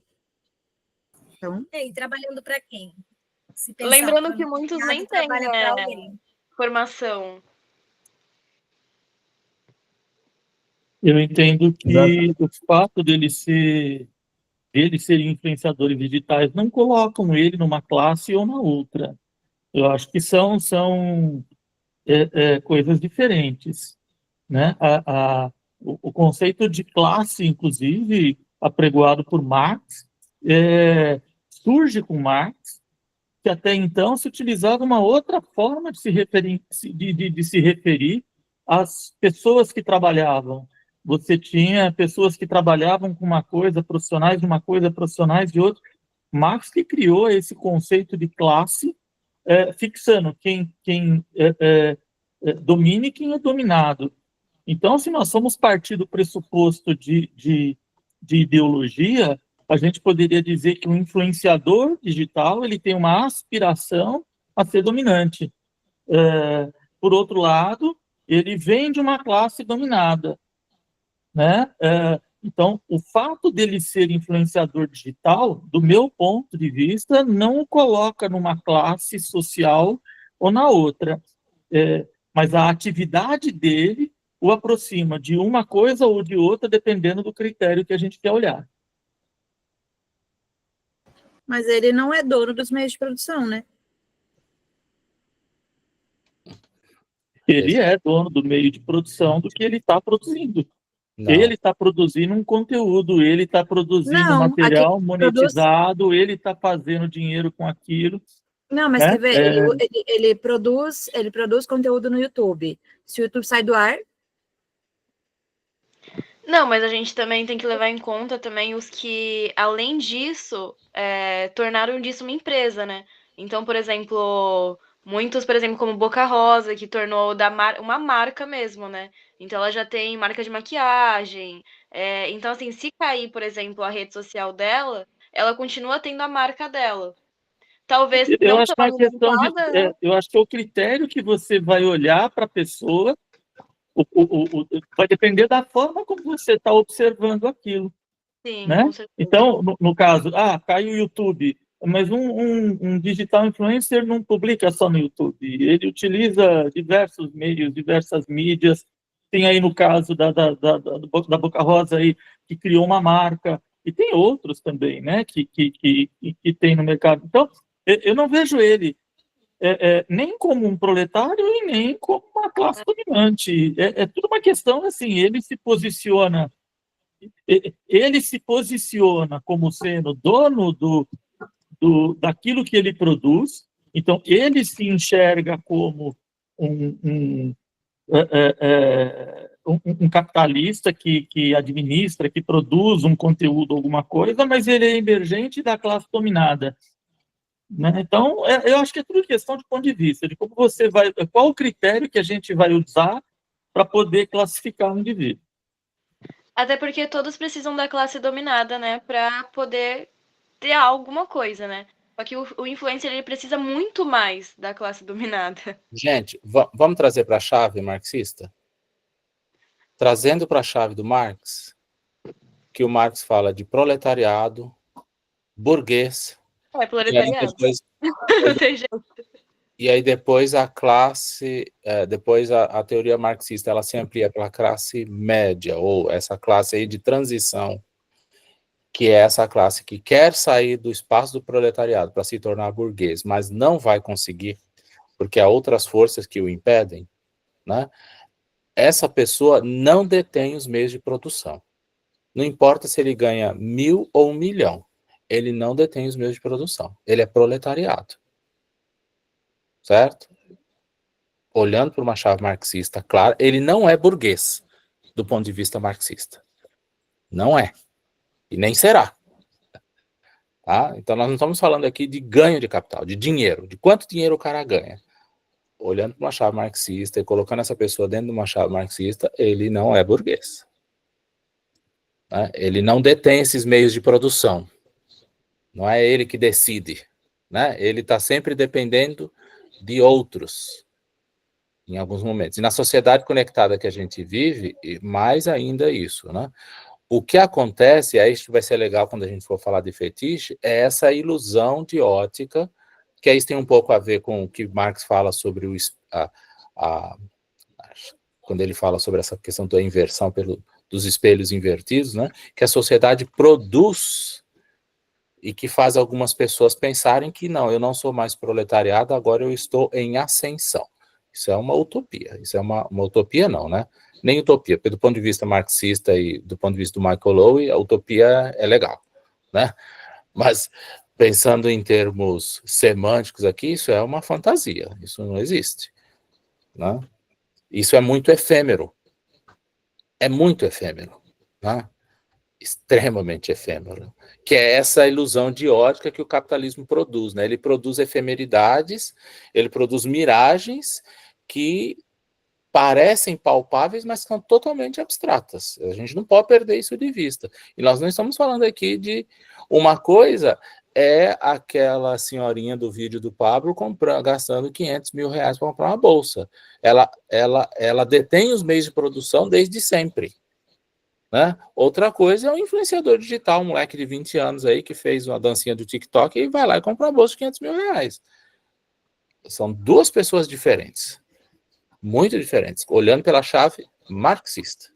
Nós estamos discutindo Marx, então é bom a gente olhar isso. Eu acho que isso é interessante, eu acho que Marx ele é importante para nós também não sermos tragados por essa enxurrada de categorias sociais que a gente vê hoje, e a gente se perde um pouco nisso, né? Porque isso, acho que essa enxurrada também ela atrapalha um pouco a gente fazer ter um olhar mais frio do cenário social que a gente pesquisa, que a gente analisa, que a gente quer intervir de alguma forma, né? Então, assim, acho que só para... Uma dúvida, talvez grotesca. Por exemplo, então, vindo dessa parte, colocando aí que o burguês ele tem que ter terra, tem que ter posse, tem que ter poder. Por exemplo, Marx Zuckerberg seria um tipo de burguês na teoria de Marx? Quando a gente está falando da época de Marx, burguês tinha uma definição. A burguesia tinha uma definição. Quando a gente está falando hoje em dia, a gente precisa olhar o que a gente entende por burguesia hoje em dia. Né? Quem é essa classe hoje em dia que a gente vai chamar de o novo burguês do ponto de vista do capital? Né? Eu acho que a gente poderia ter uma conversa sobre isso, mas eu me arriscaria em dizer que sim. O Zuckerberg, o Elon Musk são né, alguns dos caras que seriam, nos tempos marxistas, o burguês, que detém os meios de produção, que tem o poder de decidir, de influenciar, enfim, né? Haja vista aí a loucura que é a pressão que os caras fazem para interferir, inclusive, no sistema judiciário do nosso país, por exemplo, assim como fazem de vários outros. Mas eles também não dependem, né? de alguém, querendo ou não. Eles detêm os meios, eles dão as cartas. Esse é o ponto. O burguês dá as cartas. Mas isso acho que é outra... Ótimo. Era uma dúvida só. Foi. Mais alguém? A gente precisa olhar com calma, né, gente, essas coisas. Eu acho que isso é uma coisa muito interessante quando a gente pensa no capitalismo, porque o capitalismo, nesse processo de se retroalimentar e se renovar, e depois dessa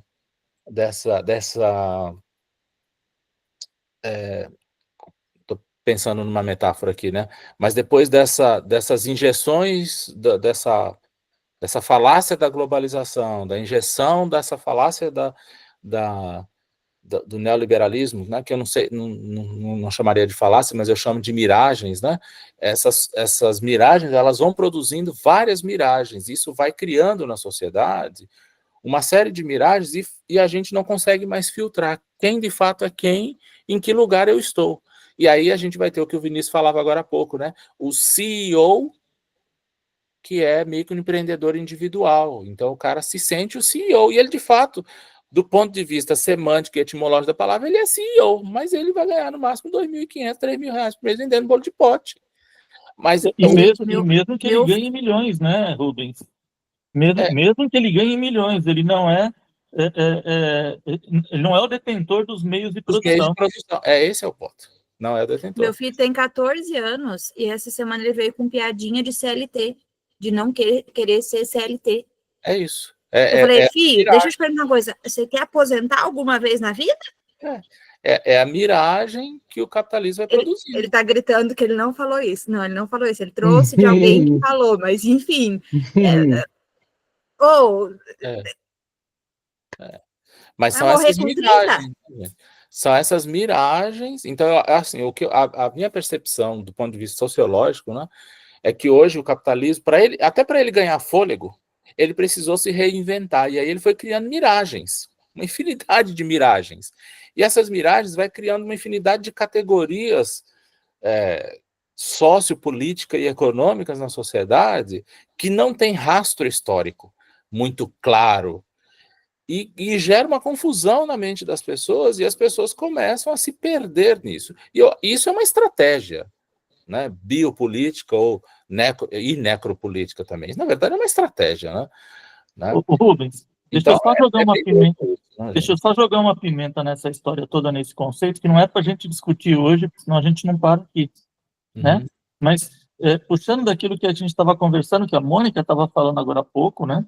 Do Estado como o capitalista maior, né? O burguês maior, e o político, o gestor, o senador, o presidente, detém o poder, ele detém provisoriamente meios de produção, ele tem o dinheiro, mas ele não é o capitalista.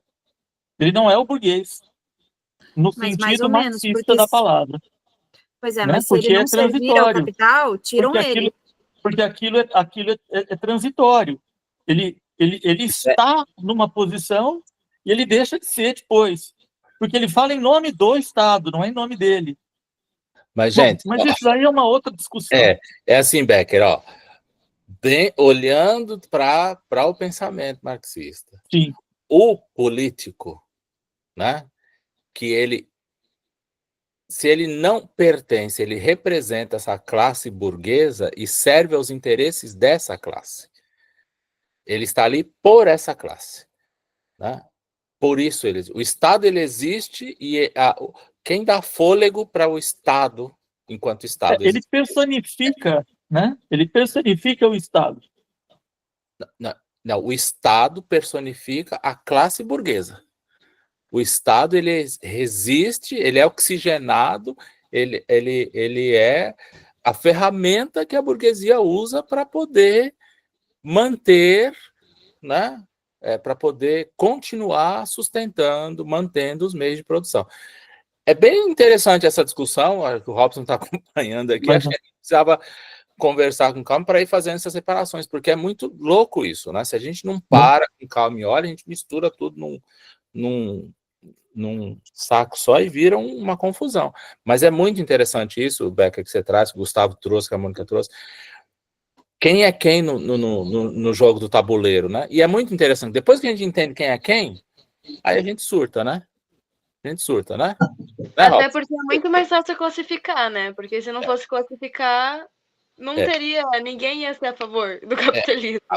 Agora, o que eu acho muito curioso, é um movimento que eu percebo, assim, dos últimos anos para cá, e a gente falava um pouquinho disso antes da gente começar, é que criam-se tantas miragens, tantas categorias de quem ou que ser na sociedade, que as pessoas hoje em dia, elas se confundem tanto, se misturam tanto, e a coisa acontece de forma tão rápida, que a gente não consegue fazer uma análise profunda e entender onde estão as verdadeiras fontes dos problemas. E eu acho que isso é uma estratégia também. Do meu ponto de vista, isso é uma estratégia também. Antes da gente começar, eu falava com o Vinícius, né? Que é muito paradoxal, por exemplo, a gente viver numa época em que a gente tem uma quantidade, tem um acesso quase que ilimitado ao conhecimento, a uma literatura. Então, assim, nós, por exemplo, podemos ter uma quantidade, um acesso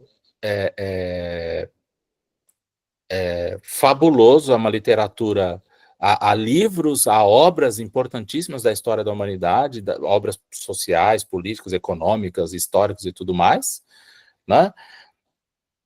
E ao mesmo tempo que as pessoas têm acesso a esse material, têm mais acesso ao espaço educacional. Não estou falando aqui se é bom, se é ruim, mas ao mesmo tempo a gente vive num estado de emburrecimento que é assustador. Então, esses paradoxos que vão criando essas miragens aí é que são muito loucos, muito assustadoramente loucos. Acho que a gente tinha que falar mais sobre isso, né? Não sei se o Robson quer falar alguma coisa, o Vinícius quer falar alguma coisa, ou alguém quer falar mais alguma coisa. Enfim. Ajuda aí, gente. E a gente também, porque assim, falam que agora, né, hoje em dia, século XXI, a sociedade, o mundo tá perdido, né? Porque as pessoas, por exemplo, não sei se vocês ficaram sabendo, mas sobre os Ethereums, que tinha gente se identificando como animal, não é muito aqui no Brasil, mas fora, né?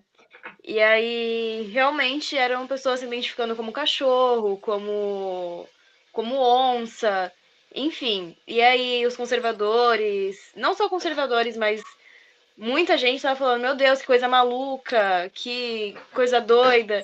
E assim, querendo ou não, é o Estado que leva a população a achar isso normal. Então, quando você é levado a isso, você fica, ué, eu posso ser isso? É doideira. Doideira, mas enfim. Robson, você ia falar, Robson? Aí, assim, essa questão de pensar como as nuances, né, de um sistema econômico, ela vai criando brechas, mas produzindo possibilidades para que não haja uma fissura, essa fissura leve uma trinca, essa trinca a uma destruição de um sistema.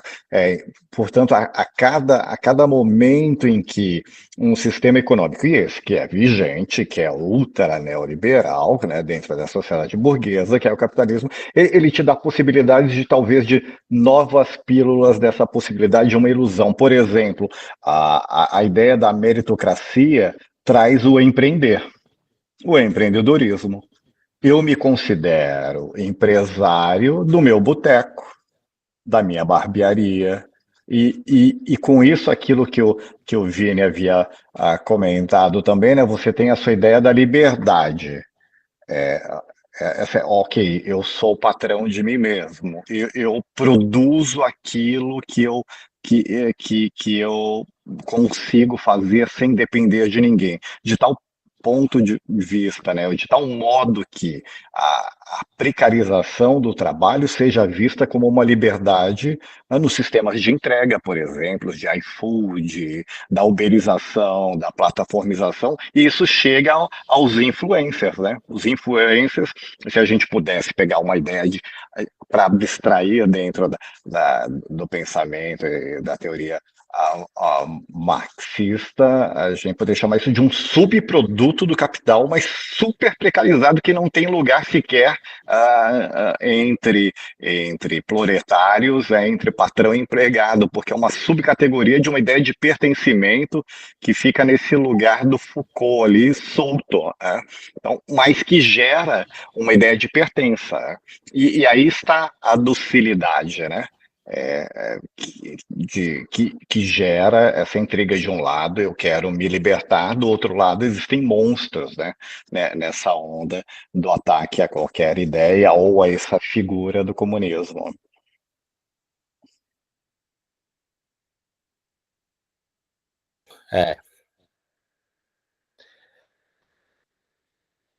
Deu rock, Gustavo. É, Eu tenho uma sugestão. Eu acho que você não vai conseguir terminar a tua apresentação hoje. Eu acho que a gente joga para a próxima, e você começa a próxima. Isso porque ele nem queria trazer essa pergunta. Ele falou, não vou nem levar, porque é uma pergunta super relevante. Né? O que vocês acham, gente? Uau. Jogamos o Gustavo a próxima, né? Porque não vai dar tempo da gente esgotar essa conversa hoje, né?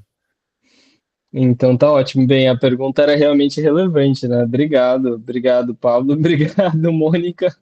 Eu realmente considerei não trazê-la, mas eu já tinha certeza que vocês trariam muita coisa, que me fariam aprender muita coisa, mas não tinha noção de que essa pergunta renderia tanta conversa. Assim, eu até mandei uma imagem para o Rubens e saiu.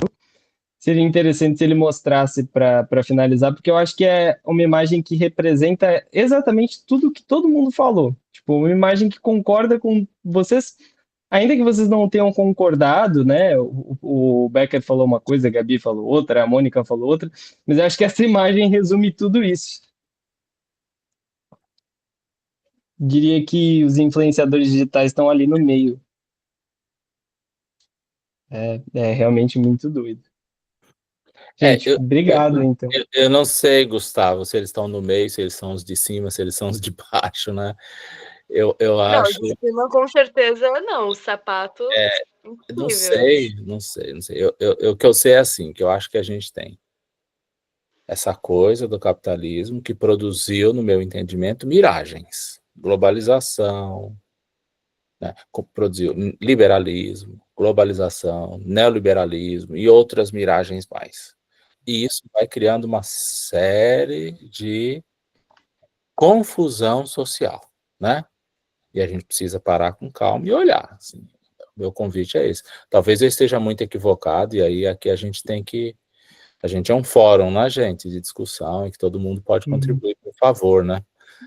Mas a sensação que eu tenho é essa, assim mesmo, de muitas miragens que geram muitas confusões, e isso tem feito muitas pessoas entrarem em verdadeiras roubadas, assim, né? Acho que Gabi... Então, só para não deixar fugir exatamente desse ponto, eu acho que essa imagem, ela fala exatamente isso que você acabou de trazer, esse conceito de miragem, porque a pessoa que está ali no meio, como a charge mostra, não consegue ver quem está em cima, então ela acredita que ela está em cima, e tem algo ainda maior do que ela, que pisoteia ela, e talvez tenha algo ainda maior, então é um ciclo, parece, sei lá, aquelas bonecas russas, que sempre tem outro.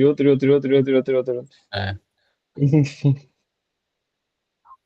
Essa imagem me traz muito Paulo Freire, o sonho do oprimido é tornar-se opressor. Que é isso, né? Exato. É os fãs de bilionário. Tá no roteiro, Harry. Tá no Eu roteiro. ia colocar, Gabi, e essa questão de um estar em cima, igual o Gustavo falou, pode ter outros. E aí relaciona muito com isso do poder. É sempre aquela coisa, por isso que essa miragem, eu acho que gera muito também, se a gente olhar o que é o poder, o que se tem poder. Aí se traz essa questão dessa, que você já não sabe mais. Quem é que tem poder, quem não tem poder, poder em quê, e até onde vai esse poder, porque tem outro com poder maior. Eu acho que também traz um pouco da noção aí do poder, tem Análise muito boa, gente, amei. Nossa, não fiquei quietinha, né? Mas eu escutei muito, aprendi muito aqui hoje. E saí com um Acho monte que a de gente dúvida. pode, Grazi, acho que a gente pode também levar para discutir mais para frente essa questão de, quando a gente pensa em Marx, em meios de produção e em poder. E qual que é a relação? Essa imagem para mim me trouxe isso, né? E de ter acima e sempre acima. Sei lá até onde isso vai. E abaixo, Deixa eu até só onde fazer uma brincadeira aqui, aproveitando a fala da Gabi, né? O sonho do aluno é virar professor.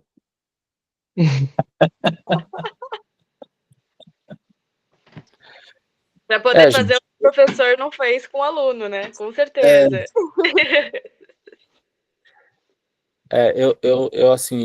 Eu acho que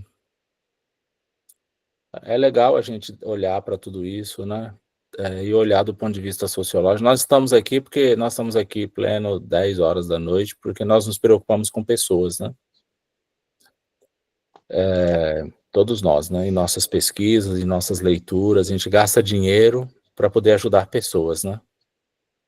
E aí a gente vai discutindo, vai lendo, vai tentando entender para poder ajudar pessoas, né? Então, eu fico sempre pensando como é que a gente consegue entender as confusões que a gente vive nesse emaranhado, nesse lamaçal todo aqui, para a gente poder ajudar pessoas, né? Então, assim, para mim, Marx é uma chave importante porque ele simplifica o processo. Eu acho que ele simplifica o processo, né? E aí a gente tem que pensar, eu acho que fica para a próxima vez que a gente se encontrar, a gente pensar nisso, né? Eu preciso colocar todo mundo dentro de uma categoria, dentro de uma chave, eu preciso olhar assim, por esse lado, quem é quem, o que está fazendo, não sei. Sei lá, não precisa ver, não precisa falar sobre isso, né? Mas a gente precisa simplificar o processo, acho que pela chave marxista, no meu ponto de vista, a gente pode simplificar o processo e sair um pouco dessas miragens que elas produzem. Eu acho que a Mônica, ela foi bem feliz quando ela trouxe o exemplo da gaiola dourada, né? Que essa gaiola dourada é isso, né? Ela cria essas miragens, e ela cria essa sensação de pertencimento, ela cria essa sensação de segurança, ela cria essa sensação de que a coisa está andando, né? Ela cria essa sensação do reflexo, da coisa, do meu reflexo avançando, ou crescendo, ou aumentando. Ela cria uma infinidade de miragens, né? Só que dentro dessa gaiola dourada, há toda uma dinâmica de manutenção de violências, de promoção e manutenção de desigualdades. Então, eu penso assim, do ponto de vista social, a gente tem que limpar tudo isso para poder olhar para quem a gente quer pesquisar, né? Quem é essa pessoa que eu quero pesquisar? E como é que eu vou conseguir ajudar essa pessoa? Eu acho que isso é uma chave... É que dentro dessa gaiola também tem as pessoas acomodadas, né? Então, no sentido de que ela quer a sua ajuda, ela precisa, na cabeça dela, ela precisa mesmo da sua ajuda, então parte também daí, porque a gente está disposto, mas a pessoa, não que ela não esteja disposta, mas ela não condiz com a realidade dela, ela precisar daquilo. Então, acho que complica muito mais nessa partida. Muito bom. Vou interromper a gravação